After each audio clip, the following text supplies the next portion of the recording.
श्री राम नाम की महिमा। श्री राम नाम की महिमा।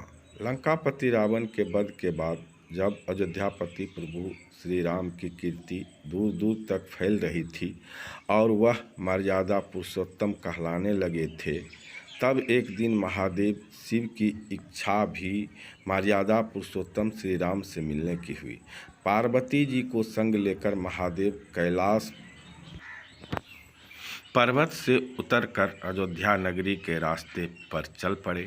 भगवान शिव और मां पार्वती को अयोध्या आया देखकर श्री सीताराम जी बहुत खुश हुए। माता जानकी ने उनका उचित आदर सत्कार किया और स्वयं भोजन बनाने के लिए रसोई में चली गई। इस बीच भगवान शिव ने श्री राम जी से पूछा, आपके सेवक हनुमान जी दिखाई नहीं पड़ रहे हैं? श्री राम बोले, वे बगीचे में हैं। शिव जी ने श्री राम जी से बगीचे में जाने की अनुमति मांगी और पार्वती जी का हाथ थामकर बगीचे में आ गए। बगीचे की खूबसूरती देखकर उनका मन मोहित हो गया। आम के एक घने वृक्ष के नीचे हनुमान जी दीन दुनिया से बेखबर गहरी नींद में सोए थे और एक लय में खर्राटे से राम नाम की ध्वनि उठ रही थी। चकित होकर शिव जी और माता पार्वती एक दूसरे की ओर देखने लगे। माता पार्वती मुस्कुरा उठी और वृक्ष की डालियों की ओर इशारा किया। राम नाम सुनकर पेड़ की डालियां भी झूमने लगी थी और इनके बीच से भी राम नाम उच्चारित हो रहा था। शिव जी इस राम नाम की धुन में मस्त मगन होकर खुद भी राम राम कहकर नाचने लगे। माता पार्वती जी ने भी अपने पति का अनुसरण किया और अपने कोमल पांव थिरकाने लगी। शिव जी और पार्वती जी के नृत्य से ऐसी झनकार उठी कि स्वर्गलोक के देवतागण भी आकर्षित होकर बगीचे में आ गए और राम नाम की धुन में सभी मस्त हो गए।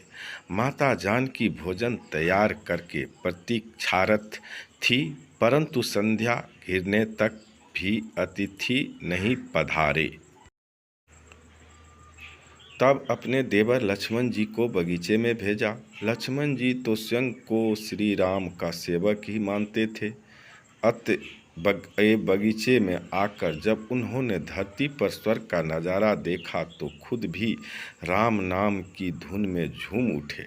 महल में माता जानकी परेशान हो रही थी कि अभी तक भोजन ग्रहण करने कोई भी नहीं आया। उन्होंने श्री राम जी से कहा, भोजन ठंडा हो रहा है, चलिए हम ही जाकर बगीचे में से सभी को लाएं।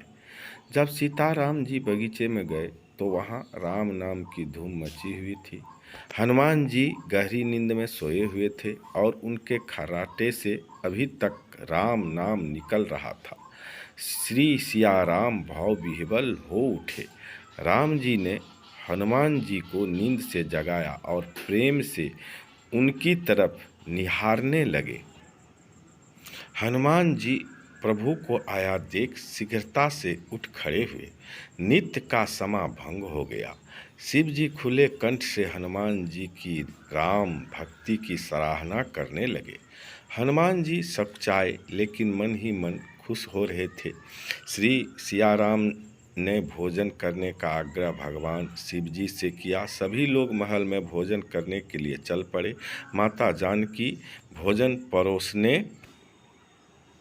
लगी। हनुमान जी को भी श्री राम जी ने पंक्ति में बैठने का आदेश दिया। हनुमान जी बैठ गए तो परंतु आदत ऐसी थी कि राम जी के भोजन करने के उपरांत ही सभी लोग भोजन करते थे। आज श्री राम के आदेश से पहले भोजन करना पड़ रहा था। माता जानकी हनुमान जी को भोजन परोसती जा रही थी, पर हनुमान का पेट ही नहीं भर रहा था। सीता जी कुछ समय तक तो उन्हें भोजन परोसती रही, फिर समझ गई इस तरह से तो हनुमान जी का पेट नहीं भरेगा। उन्होंने तुलसी के एक पत्ते पर राम नाम लिखा और भोजन के साथ हनुमान जी को परोस दिया। तुलसी पत्र खाते ही हनुमान जी को संतुष्टि मिली और वह भोजन खाकर उठ खड़े हुए। भगवान शिव शंकर ने प्रसन्न होकर हनुमान जी को आशीर्वाद दिया कि आपकी राम भक्ति युगों युगों तक याद की जाएगी और आप संकट मोचन कहलाएंगे। संकट हरे मिटे सब पीरा, जो सुमरे हनुमंत बलबीरा। श्री राम जय राम जय जय राम, श्री राम जय राम जय जय राम, जय जय विघ्न हरन हनुमान। श्री राम जय जय राम। तो दोस्तों, जो श्री राम हनुमान जी के भक्त हैं, उस जय हनुमान जय श्री राम जरूर लिखें। अपना हाथ जरूर पवित्र करें। लिखने में कुछ नहीं जाता है। जब तक आप राम राम नहीं लिखिएगा, आपका मन शुद्ध नहीं होता है। आप नहीं तो आप देख लीजिए, लिख करके 1000 बार लिखिए, देखिए आपको राम भक्ति आ जाए।